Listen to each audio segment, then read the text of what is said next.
Саламатсыз ма, құрметті студенттер? Бұл номер 9 Меркі колледжінің арнайы пән оқытушысы Мадиева Ғалия Есенәлиевна.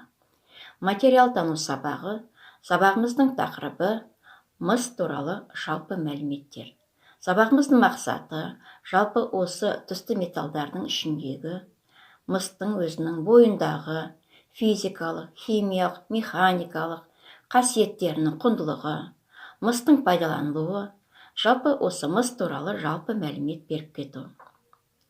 Біз барлығымыз осы материал тану сабағының ең басында жалпы осы тарауларына байланысты металдардың бойларындағы қасиеттеріне қарай олардың бірнеше топқа бөлінуін еске түсірейік. Металдардың бойындағы физикалық қасиеттерінің ішінде бұл әрине бірнеше қасиетін атап кетейік. Бұл металдардың түсі, металдардың балқу температурасы, металдың бойындағы жалпы электр тоғын өткізгіштігі, жылу өткізгіштігі, тығыздығы және магниттік қасиеттері. Осы физикалық қасиеттерінің ішінде бірнешеуін мысалға келтірейік. Мысалы, металдың түсі. Әрбір металдардың түстері әртүрлі болады, біріне бірі ұқсамайтын. Ол металдың түсі дегеніміз не? Бұл материалдың бетіндегі жарық шашу қабілеттілігі. Металдар балқыту температурасы бойынша екі топқа бөлінеді: оңай балқитын және қиын балқитын. Оңай балқитын металдардың ішінде бұл мысалы қалайы 220 градуста балқып кетеді. Өте қиын балқитын металдардың ішінде келтірсек, бұл вольфрам 3660 градусқа дейін барады екен. Ал электр тоғын өткізу қасиеті бұл металдардың әрқайсысында әртүрлі. Әрине, бүгінгі сабағымыздың осы пәнаралық өзара байланысы кеп тұрғаны физикалық қасиеттерінің ішінде электр тоғын өткізу қасиеті осы мыстың бойында өте жоғары болып отыр. Тас ғасырында адамның ең бірінші танысқан металы бұл мыс деп болжалаған екен. Мысты металлургиялық балқытумен адамның өте жалпы ертеден таныс екенін, яғни туралы біз бірнеше деректер білеміз. Ертеде мыс кендері Кипр аралында белгілі болған екен. Купрум деген сөзі бұл мыстың латынша атауы. Ежелгі римдіктердің мыс кен орындары болған Кипр аралының атауынан шыққан деген жорамал бар. Еліміз түсті металдардың ішіндегі, яғни мыстың кендеріне өте баймыз. Мыс кені қорының ең үлкен бөлігі бізде Жезқазған маңында, Павлодар, Жамбыл, Ақтөбе облыстарында бар екен. Мыс Балқаш пен Жезқазған тау металлургиялық комбинаттарында өндіріледі. Енді осы мыстардың бойындағы физикалық қасиеттеріне тоқтай кетейік. Мыс бізде ашық, қызғылт түсті жылтыр металл. Жеңіл созылады, балқу температурасы 1083 градус. Және жоғарыда аталып кеткендей, металл бізде мыс электр тоғын жақсы өткізеді, яғни күмістен кейінгі. Енді химиялық қасиеттеріне тоқтай кетейік. Құрғақ ауада және кәдімгі температурада мыс өзгермейді. Жоғары температурада мыс жай және күрделі заттармен де реакцияға түсе алады екен. Мыстың биологиялық рөлі де өте маңызды. Мыс өсімдіктерге өте қажет екен. Ол фотосинтез процесіне қатысатын маңызды микроэлементтің бірі болып есептеледі.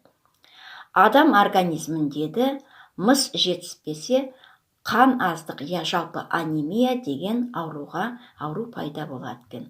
Ал жеміс беру, мысалы осы жаңа жоғары айтып кеткендей, өсімдіктерде мыс жетпесе, жалпы олардың дамуы және жемістің нашарлауы осы мыстың мөлшеріне байланысты болады екен. Қазіргі уақытта мыстың негізгі тұтынушылар бұл электротехника саласындағы металдарды өңдеу, машина жасауда, химиялық салада және өнеркәсіпте. Мыс бізде күмістенген электр өткізгіш элемент. Сондықтан мыстың электр тоғын өткізетін қондырғылардың жалпы мүмкін болатын бөлшектерін дайындайды. Мыстың жалпы белсенділігі бірнеше металдарға байланысты болып келеді. Адамдарға ертеден жалпы табиғи минералдар түзеткен таза және әртүрлі құймалар түрінде қолданылады. Мысалы, жоғары айтылып кеткендей, қорытпа ретінде бұл мыс және қола және жез құрамдарындағы мысты атап кетуге болады. Таза мыстың бізде 11 маркасы болады екен. Балқыту нәтижесінде қара мыс алынады. Қара мысты, яғни қоспаларды жою үшін жалпы тазартады. Тазартқаннан кейін мыстың құрамы 99,5-99,9% дейін артады екен. Қоспаларға жататын бізде темір, мырыш, никель, мышьяк және тағы да басқа осындай химиялық элементтер. Қоспалардың саңдары ең жақсы маркада жалпы бірнеше қарапайым күрделі құрам ретінде қолданылатын осындай жоғары айтып кеткен мөлшерлер екен. Жалпы механикалық беріктігіне қарай бізде таза мысты құрылыстық материал ретінде жиі қолданылады. Жалпы бізде мыстың теңдері Оралда, Жезқазғанда, бізде Ақтөбеде деп атап кеттік. Осы мыстың өзінің кендері және оның пайдаланылу жайлы дайындалған бейнероликке назарларыңызды аударыңыздар.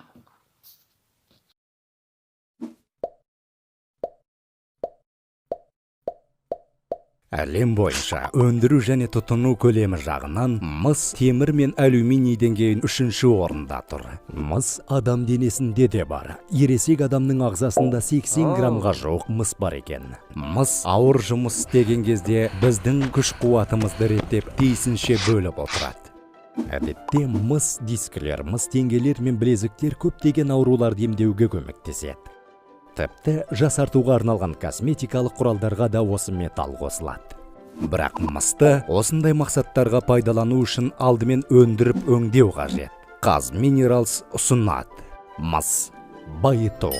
Кен шахтадан немесе карьерде өндірілгеннен кейін темір жолмен, автокөліктермен немесе конвейер арқылы кен байыту фабрикасына жөнелтіледі. Қазминералс тобына тиесілі 4 жерасты кенішінен алынған кен Шығыс Қазақстан облысында орналасқан 3 фабрикада өңделеді. Әдетте минералдар бос жыныстармен қатар жүреді. Бұл оның құрамындағы бағалы заттардың үлесін арттыра түседі. Мұндай кен фабрикаларда байытылады. Алдымен жынысты өлшеп, қабылдау бункеріне жөнелтеді.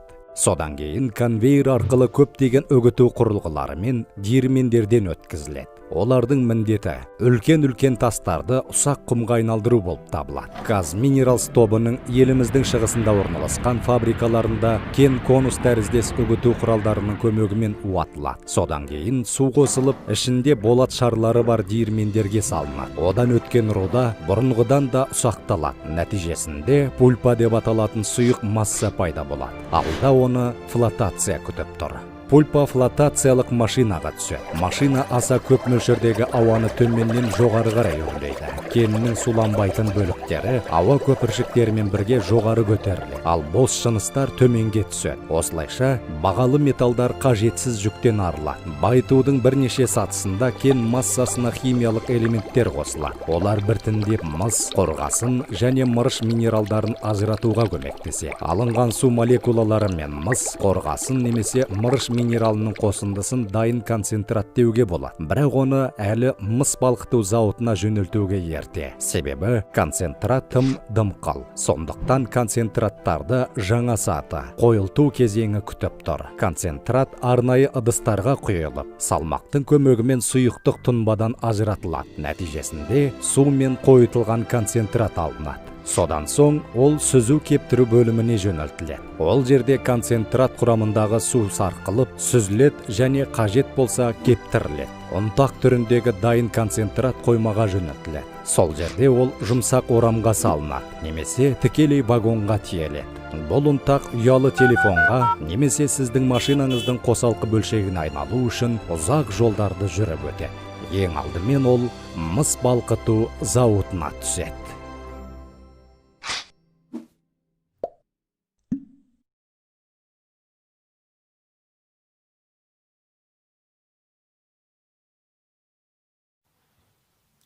Құрметті студенттер, жалпы сабағымыз аяқталып отырып, үйге тапсырма ретінде сіздерге ой қозғау тәсілі бойынша осы алюминий мен мысты түсті металдардың ішіндегі екі металдарға бірнеше сипаттама беріп кету керек. Мысалы, алюминий бұл қандай материал? Оның бойында физикалық қасиеттер қатарының сипаттама беру керек.